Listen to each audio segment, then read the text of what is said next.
Today I am building the center channel speaker with drivers from ARYLIC.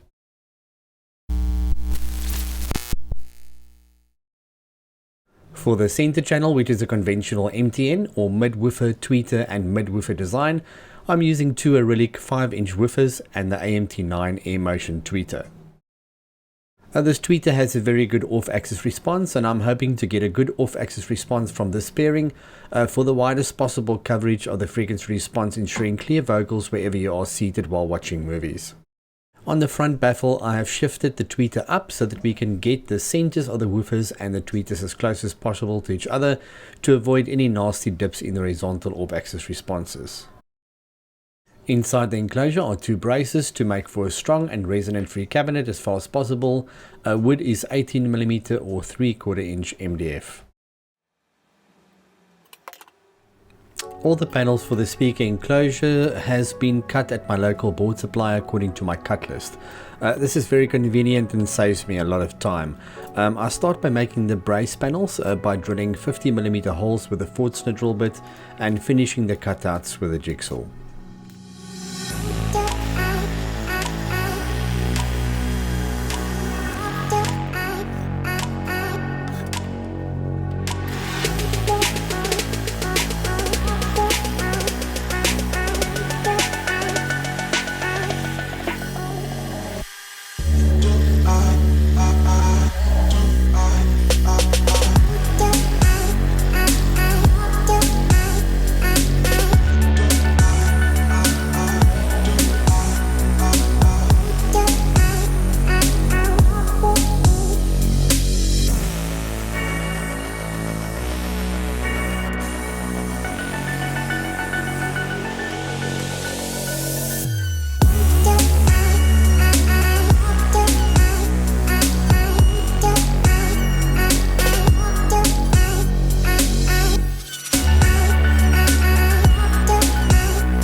The baffle requires a bit more time to produce, and all the positions of the drivers are carefully marked, and then I use my router with a downcut spiral bit and a circle jig to make the cutouts and rebates for flush mounting the drivers.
I have made build plans available for this project on my website at soundblab.net, so just go there and go check it out. If you are wanting to build a speaker like this for yourself, the build plans are comprehensive and includes links to all the parts, a cut list for the wood, and also detailed instruction as to how to assemble the crossover.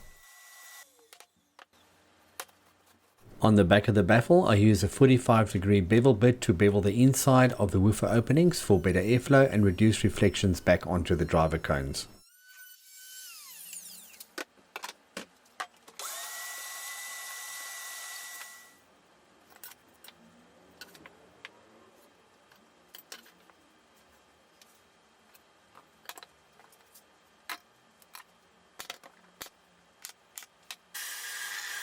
The back panel gets two holes, one for each of the two ports.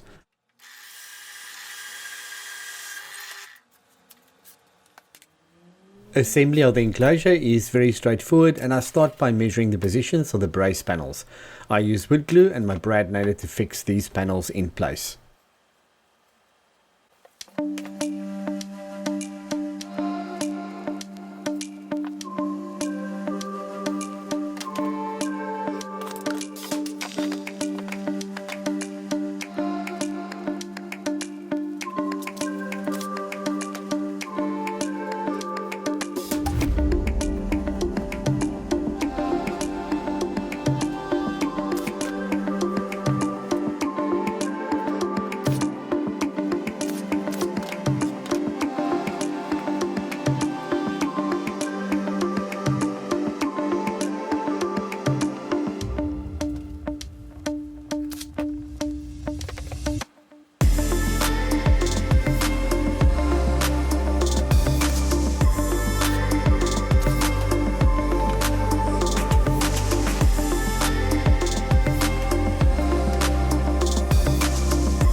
The side panels are next, and then the top and bottom panels. All are glued and fixed in place with a brad nailer and clamps.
After securing the back panel in place, I can glue 12mm felt sheets to the inside of the enclosure. This helps to reduce panel resonances and standing waves inside the enclosure.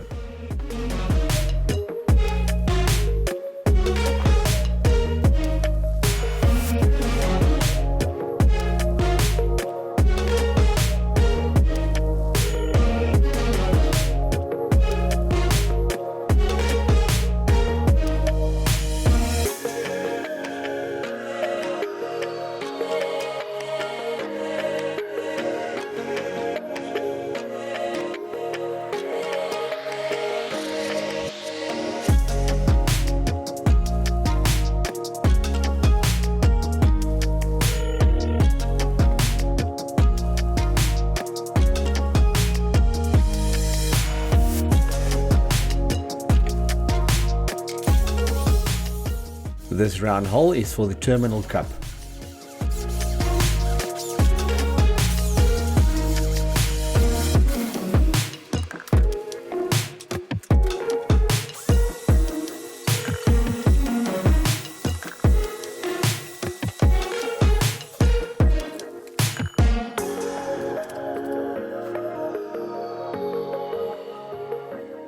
The front baffle can now be glued in place and secured with clamps.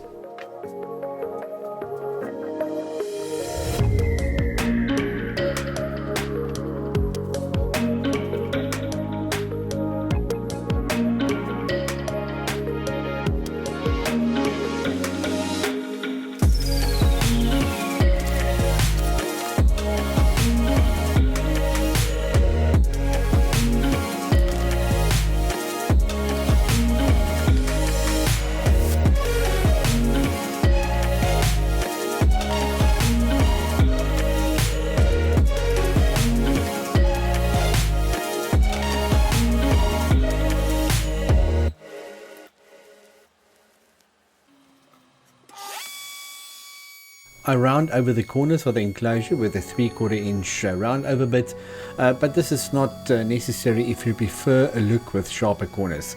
It does influence the frequency response slightly, but not excessively, and most will never be able to hear any difference. Typically round overs need to be at a fairly large radius to actually make any real difference, maybe 1.5 inches or more at least.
The MDF is sealed with a sanding sealer. 2 coats should do with sanding in between and after the second coat.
The final few layers of top coat is applied with a flocked foam roller, and the paint is a water-based non-drip enamel.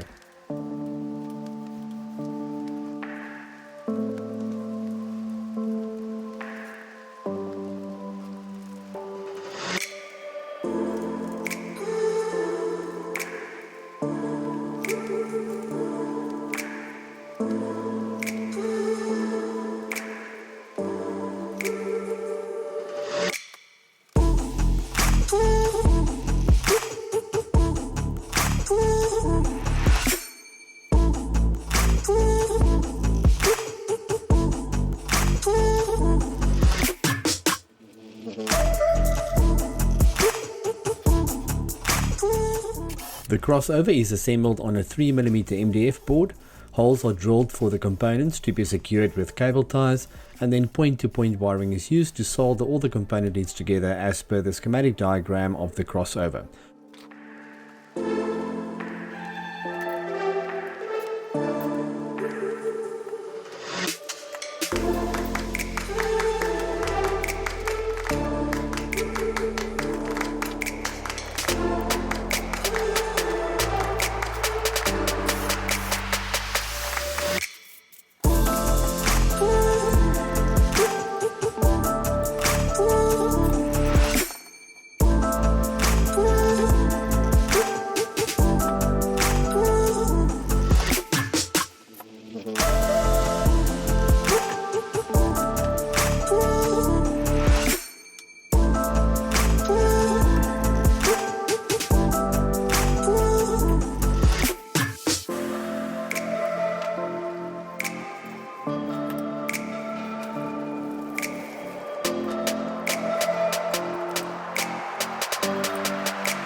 Wires are soldered to the relative points on the crossover and then to the driver terminals on the woofers and tweeter.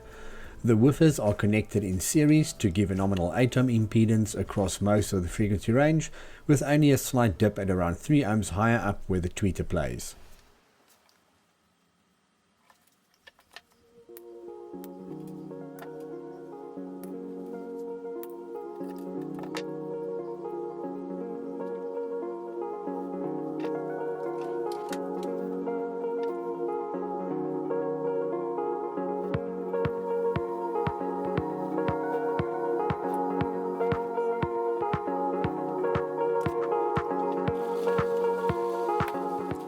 The crossover works for both the horizontal center channel positioning of the speaker, or if you want to use it as a left and right front speaker set standing up vertically.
Once some damping material is placed inside the enclosure and the drivers are all mounted in place, finally the terminal cup is soldered to the last remaining wires of the crossover and fixed in place with a few screws.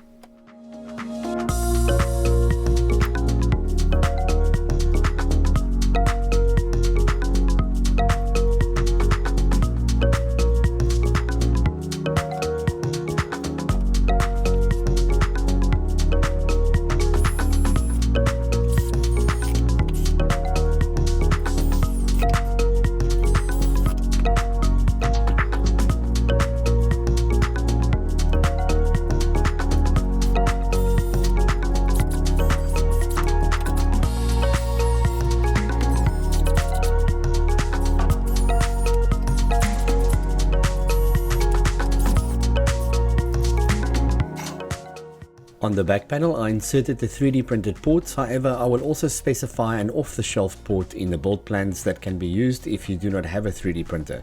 The 3D print STL files will be included with the build plans.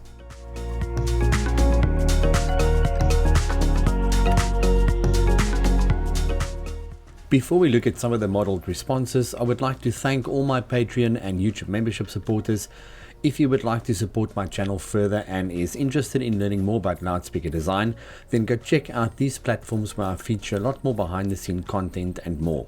Links are in the description below. Then also remember to check out the build plans on my web shop at soundblab.net. Subscribe, ring that notification bell and give this video a thumbs up if you liked it. The crossover is a simple two-part second order filter on the woofer due to the well-behaved and flat overall frequency response of the woofers, and a third order on the tweeter, and thus also in reverse polarity to get it into phase with the woofers. It also features a parallel notch filter to tame the rising response. The overall frequency response is plus minus 2 dB on reference with a crossover point just over 3 kHz. Directivity is acceptable with some degree of flexibility in being able to tune the response with digital signal processing, and the in-room response is also well behaved, giving us a fairly flat response. The model directivity shows that we can go off axis to a bit beyond 30 degrees off axis left to right, which is good performance for a center channel of this nature, and will be more than good enough as a center channel unless you have a very wide room with people sitting beyond your 30-degree axis on both sides. Impedance is rated at a nominal 8 ohm and it only dips to slightly below 3 ohm briefly at around 7 kHz, where we do not have that much power required from the amplifier anyway. In the sound demo following next, I play the speaker in a vertical left-right channel position and in horizontal center channel position so that you can hear the difference, which in my opinion is not much. Both configurations work very well though. You know I always want you back, girl. I could give you a big bad surprise. Let you take your time. Sure you wanna treat me nice and I'll save you a slice. Baby, it's time to slide. Do you wanna try? You know I always want you back, girl. I could give you a big bad surprise. Let you take your time. Sure you wanna treat me nice and I'll save you a slice. Baby, it's time to slide. Do you wanna try?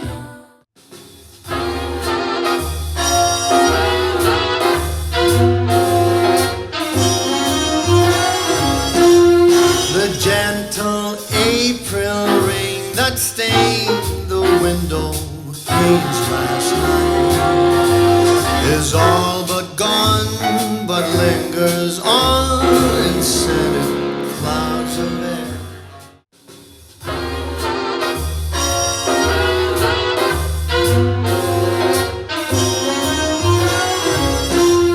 The gentle April rain that stained the window panes last night is all but gone, but lingers on in scented clouds of air. Thank you all for watching, and until next time, adios.